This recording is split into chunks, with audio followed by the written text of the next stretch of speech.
Now that you know who is approved to remove, those people have some responsibility. So they need to know this portion of saying, yes, I will be willing to be a person who is approved to remove other individuals within our camp, because they need to be able to track what happened.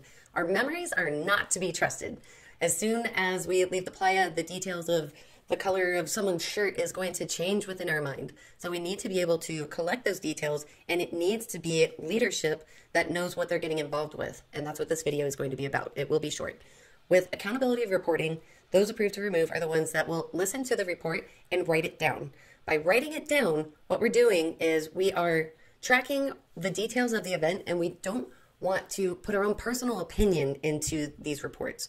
We're just gathering the facts, right? Kind of like the unassuming, hey, how's it going? Taking down the other person's side by their perspective, or for all the parties that are involved, and then making your own notes on the incident itself without being opinionated. Strictly stick to the facts. Don't put any medical information into these sheets. I don't know about you, but we don't have HIPAA compliant storage. So you don't want to go into HIPAA violations when it comes to the information that you're putting down in these reports. We are at the camp level. If something is so severe that it needs to be escalated outside of your camp, make sure that you're able to go grab a ranger so that way they can get a capable individual to help you with writing a report with Burning Man itself or whatever event that you are educating your camp towards. What we do is we will rate people off of the 11 principles. So if it was something that was related to leave no trace, we'll mark that down. If it was consent, we'll mark that down. And then we give the date, the time, a description with the people who were involved. Everyone has playa names, or they're trying to get one. So if you can get someone's real name as well as their playa name to put into this report, it's going to help you later, especially if that's someone that you don't want coming back into your camp.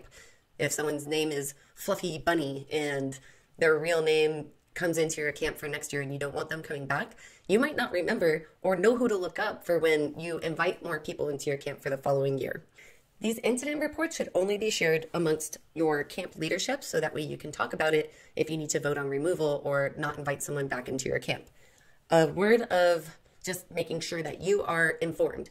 When it comes to sexual assault and harassment, if the survivor is choosing to file a report with the police, your report could become discoverable, which means if they need that as evidence in court, it's up to you if you want to have a description of the incident, because they can take that to court if the person is going to make an official report.